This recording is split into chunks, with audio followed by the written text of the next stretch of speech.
Hello, welcome. I'm Savva from Savva Talk Spurs. This is my daily thought on this rather cloudy Tuesday afternoon. So it is game day. I used to say that with such positivity. Now I'm just not sure how much I even look forward to watching an Antonio Conte team play. I'm so sorry for all of those that love him. For me, a very negative, dull manager. Moving on. Oh, that will start. That will stir the hornet's nest to start with 30 seconds in, won't it? So tonight we have got Frankfurt away in the Champions League. Now, Champions League, the holy grail, the thing that everyone wants to get into, the Champions League. Spurs busted a gut. I was told Conte worked a miracle. We got top four. So far, we've looked very, very underwhelming. We had the 2-0 win at home to Marseille, where, I'm going to be honest, I thought we were very lucky to win the game. I think if it wasn't for the sending off very early in the first half, we looked second best to everything. But we got the win, and a win is a win. We got the 3 points on the board. Then you're thinking to yourself, go to Sporting Lisbon. Just don't lose. Just don't lose. Don't have to be brilliant, but just don't lose. We were shambolic.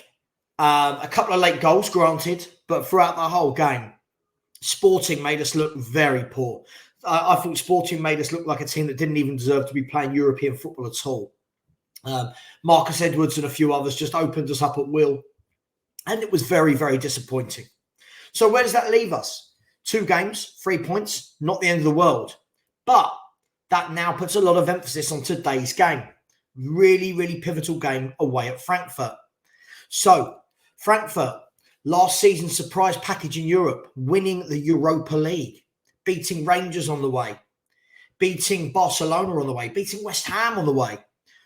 Very, very good football team. Started this season very slowly, didn't really come out of the traps, and everyone said, oh, they're rubbish. We've got them in our Champions League group. That'll be 6 points. Even I said it. There's got to be 6 points against this Frankfurt team. Fast forward a month or so, I'm not so sure. If we look at Frankfurt, for those of you that don't watch the German league, I like the German league. I think there's some good teams in it. Frankfurt are now, for all of their bad start this season, Frankfurt are 3 points off the top of the Bundesliga. They've won 3 games in a row. They've just beaten Union Berlin, who are top of the Champions League, of the Bundesliga. And they are playing some good football. I've spoken to a number of my friends as well that actually run Bundesliga podcasts. So I've managed to get some more information from them on top of the information I already knew about them. So what are we looking at tonight?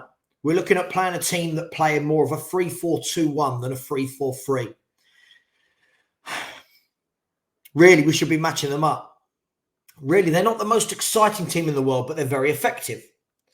What they have got, and I have watched this guy a few times this season, is they have got Kamada. If any of you haven't seen Kamada, he's a central midfielder for Frankfurt. Good legs on him, good engine, really good engine. Loves getting involved, loves getting up and back. And this season so far, he's got 4 goals and 3 assists in 7 games. So he's averaging a goal contribution a game from central midfield for Frankfurt. He's the one to watch for me. After him, I would say, and I might murder this name, Muani. Muani is the striker they bought from Nantes in the summer. So far this season in 7 games, he's also got 7 goal contributions, 2 goals and 5 assists. So they've got players that can hurt us. Then you've got 2 players that have got 2 goals each that will be more well known to Premier League viewers. You've got Mario Götze, who looks like he's found a bit of form.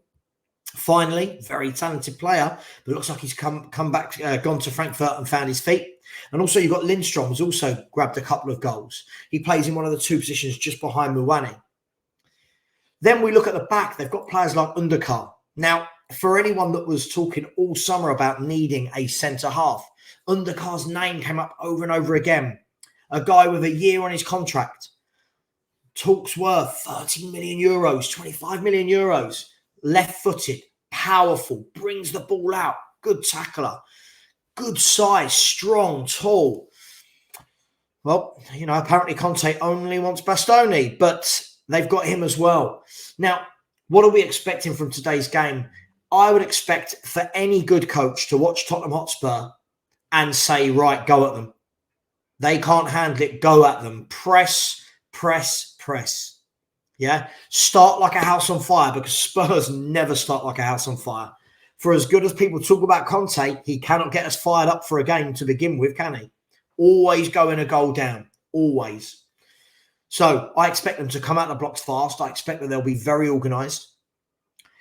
I would take a draw if you offered it to me right now. That's what I'm saying. That's how bad I think Tottenham Hotspur are playing at the moment. I won't have the wool pulled over my eyes because of a 6-2 win against Leicester, a game which I didn't think was a 6-2 at all until Son came on and produced some magic. I think we're playing really poorly. If you look at the results, I think we were lucky to get a draw against West Ham. I thought we were poor against Forest. I thought we were, we were very, very poor against Chelsea. I thought we were awful against Arsenal. I thought we were awful against Marseille and Sporting. I'm worried. I'll be honest, I'm worried. We've got Frankfurt coming up tonight. You've then got Brighton away on Sunday, which is going to be a really tough game. A very good team that press, that play, the sort of thing that Spurs don't like to play against. So this is two very big games for me. Two very, very big away games. Lose both, and I'm afraid it just looks like it's another season of what we've had before. Win both, you set yourself up nicely to qualify from the Champions League group and cement that place in the top 4 in the Premier League. Fine margins in football. Very early in the season, a lot can change. But I do worry. I do worry at what we're seeing. I worry that already the Eric Dyers, the Harry Kanes, the Hugo Llorises for the 7th, 8th year in a row are being wheeled out after poor games going, we'll learn, we'll go back to the training field, we're getting better, we're getting used to what the manager wants. Eat, sleep, repeat. Same thing I hear from these guys all the time. The same podcasts and YouTubers saying, don't worry, it was just a blip against Arsenal. It wasn't. That's how we play. It wasn't just a blip. We've looked really, really poor. And who else is thanking their lucky stars that the game against Man City was called off? Because I think they'd stick 7 or 8 past us. I think we look that bad. So what do we need to do tonight? We need a response. We need to bounce back. Don't we? We need to show. We need to show what we're made of, apparently.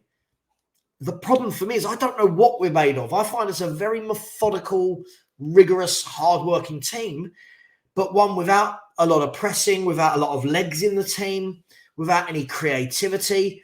And I'll be honest, I don't feel sorry. When people say for Conte, people told me all summer that if Conte wasn't happy, he would walk. He's come out, he said he's happy. Cool. If you're happy, do what you've got to do. Make us look a good team. Make us look a good team. Yeah? Not a team that can't beat anyone good that we play against. So tonight, let's see that reaction. Let's see what he's made of. Do we move away from the 3-4-3? Do we go to a 4 at the back? Do we go to a 3-5-2? Does he give someone else a game other than Emerson Royal at right wing back? Does he give Basuma a chance? Does Brian Hill get a game? All of these different things, I'm just not sure. I've got a feeling we're going to see the kind of same old. I think Royal will start because he's banned for the next 3 Premier League games. I've got a feeling he'll start Perisic because he was in the press conference with him yesterday, and I think you would for Champions League experience. The front 3 will pick itself because Kulusevski and Moura are out. And then at the back, it will be the same old. I do worry. I worry that it's stale. And for all those people who told me we added squad depth, all summer in my YouTube channel, people coming in going, we've added depth, we've added depth. Where's the depth? Where is it? Skip? I don't know. Where's the depth? Brian Hill, Skip, Sanchez, Doherty. It's not really depth, is it? Lucas Moura. Oh, Tanganga. It's all looking pretty poor. So look, for me, I need Spurs to shut me up. Loads of Spurs fans call me negative, and I'm cool with that. I've had that for 15, 20 years under this management.